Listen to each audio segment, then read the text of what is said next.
welcome to a day in 15 minutes UPSC Prelims Daily Current Affairs. So today's topics for discussion are Kartarpur Pact, Ease of Doing Business Report, Graded Response Action Plan, this is GREP, Wild Polio Virus Eradication, Nano Pharmaceuticals and Odisha Integrated Irrigation Project for Climate Resilient Agriculture. So coming to the first topic, Kartarpur Pact, this is in news because India and Pakistan have signed the Kartarpur Pact. So according to the pact, the particular agreement will make the Kartarpur Corridor operational and it will facilitate the pilgrims from India to visit the Gurudwara Kartarpur Sahib in Pakistan. So the agreement will be valid for 5 years and India will hand over the list of pilgrims to Pakistan 10 days in advance, and those granted permission to go may be informed only 4 days before the proposed date of travel. So talking about the pact or about the corridor is being built to connect the Dera Baba Nanak in Gurdaspur with Gurudwara Darbar Sahib in Kartarpur, and this is a final resting place of Sikhism founder, that is Guru Nanak. And this pact is going to be signed to commemorate his 550th birth anniversary celebrations. So there are some norms which is not very UPSC relevant, but I'll still share it with you. The agreement says that the pilgrims would be allowed to carry only a maximum of 11,000 rupees and a 7 kg bags which contains drinking water and the only important items they need to carry. And they would travel in the morning and return in the same day. And children below the 13 years of age or the elderly people, if there is people like that, above 75, they should only travel in group, not alone. And everybody who is visiting the corridor should use the eco-friendly materials like cloth bags or other things. And they will be allowed only to actually visit Sri Kartarpur Sahib, not anywhere else in the country. And they will be also allowed to carry kirpans. Kirpans means dagger, okay? It is one of the 5 articles of faith sworn by Sikhs. One important thing regarding the Kartarpur Corridor is that there will be electronic authorization, that there will be a travel authorization, electronic travel authorization will be generated that the pilgrims need to carry along with their passport. So when they arrive at the passenger terminal building, they have to actually do the electronic authorization. Okay, the next topic for discussion is Ease of Doing Business Report. So the Doing Business project, it will provide measures for business regulations and their enforcement across various economies, around 190 economies, and also selected cities at national, subnational and regional level. So Doing Business project, it was launched in 2002 and it will deal with small and medium sized companies and measures the regulations applying to them through their life cycle. So Ease of Doing Business report is released basically by World Bank. This is a very standard thing everybody knows, and the first Doing Business study was published in 2003, and this year's study, it covers around 12 indicators for this 190 economies. So talking about the indicators, the first thing is opening a business, then getting a location, then accessing the finance, and then dealing with day-to-day operations and operating in a secure business environment. These are the major indicators in the report, and there are minor indicators as well. You can see the picture and write it down.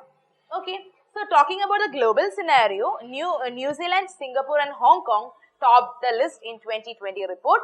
Also, what is the stand of India? India jumped to 63rd position in the Ease of Doing Business, and the country was 77th among 190 countries in the previous ranking. So now we are in the 63rd position, and the country also figured among the top 10 performers on the list for the 3rd time in a row. So this is the 3rd year in a row that India makes to the top 10 in various things, and the report accesses the improvement in ease of doing business environment in Delhi as well as in Mumbai. So that is only the 2 countries involved. And one of the main reasons for improvement in India's ranking is because of the implementation of IBC, that is Insolvency and Bankruptcy Code. Okay. The next topic is Graded Response Action Plan, GREP. So this is a news because there is construction activities banned from 26 October in Delhi. Okay, so So, GREP is an emergency plan. It has been prepared by the Environment Ministry in order to combat the worsening air quality of Delhi, and it was prepared after an order from Supreme Court in 2016.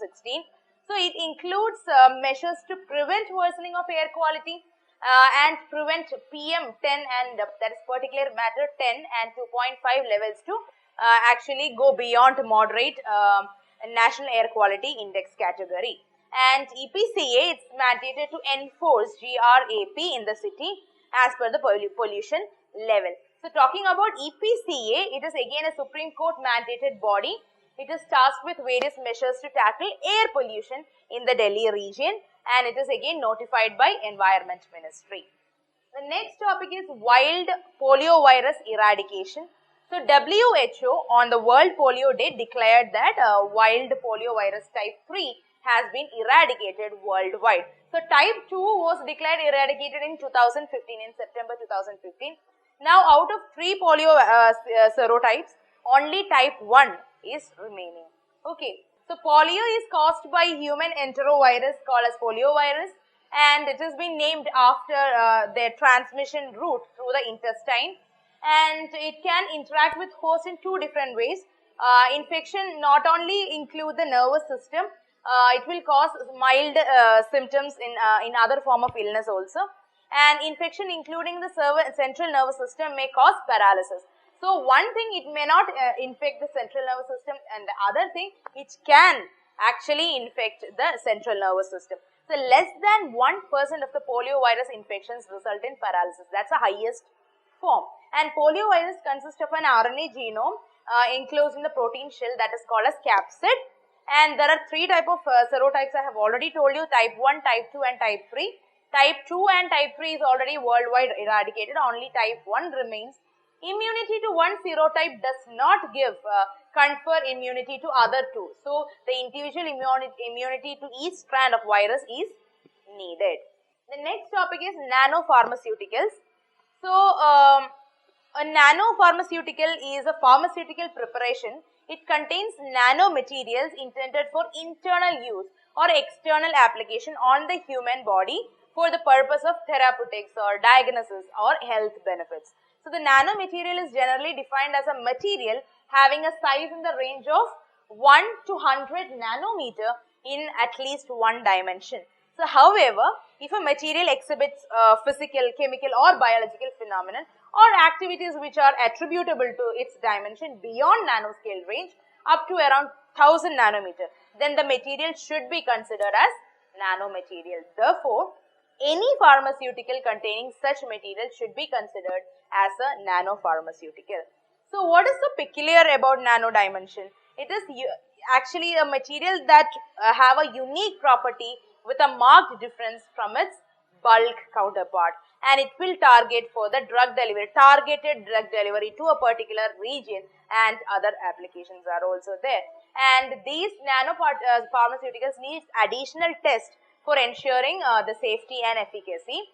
And every year new nanopharmaceuticals or new nanomedicines are being introduced into the market globally. So, these guidelines have been prepared with an aim to ensure quality or safety or efficacy of nanopharmaceuticals, as well as it will automatically encourage the commercialization of nanotechnology based inventions, and that will actually reduce or that will actually increase their benefit to risk ratio. Okay. So, the guidelines would facilitate transnational research in lines with the regulatory requirement. And the general principle of regulatory guidance for this particular thing is mentioned in New Drugs and Clinical Trial Rules of 2019, that has been issued by CDSCO. Okay, and there are no uniform internationally accepted guidelines for nanopharmaceuticals. So, what is the claim advantage? One thing is safety. Improved safety, efficacy, cost benefit is there, reduction in cost, reduction in toxicity profile. So, these are the claimed advantages. Okay. Now, coming to the last topic, Odisha Integrated Irrigation Project for Climate Resilient Agriculture. So, the project is implemented in rural area or the vulnerable area which is very vulnerable to drought and are largely depending upon rain rain-fed agriculture. So, Government of India is implementing several missions under NAPCC, that is National Action Plan on Climate Change. So, they are switching to the climate smart agricultural practices and technologies. So, the project in Odisha is among several such initiatives supported by government in order to reach the sustainable development goals, the targets of by 2030. So, the main objective of the project is to strengthen the resilience of smallholder farmers against the adverse climate change, and they also promote resilient seed varieties and production technologies. So, it will improve access to better water management and irrigation services. NAPCC was launched in 2008 by Prime Minister Council on Climate Change, and it is actually creating awareness among the representatives of the public, different agencies, governments, all the stakeholders, scientists, industry, communities on the threat that has been posed by climate change. So, 8 national missions forms the core of NAPCC.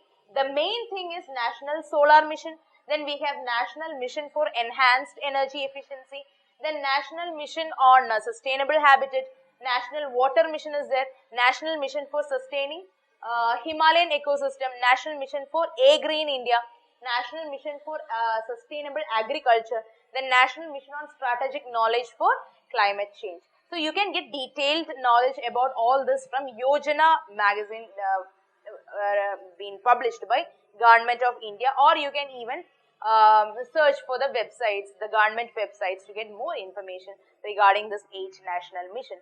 I hope you understood today's session. So, the last thing, the national mission, I want you guys to make a separate note for all the government initiative, that's the flagship programs under government. Okay, so that's all for today, guys. I hope you enjoyed the session. Thank you so much. Good night. So please like, share and subscribe to our channel for more videos. Follow our website neoiasgap.com for the detailed content and monthly prelims digest. Also join our current affairs exclusive test series through the website. And finally, participate in the daily current affairs prelims infotainment quiz at our Telegram channel, that is Neo IAS Prelims, at 9:30 p.m.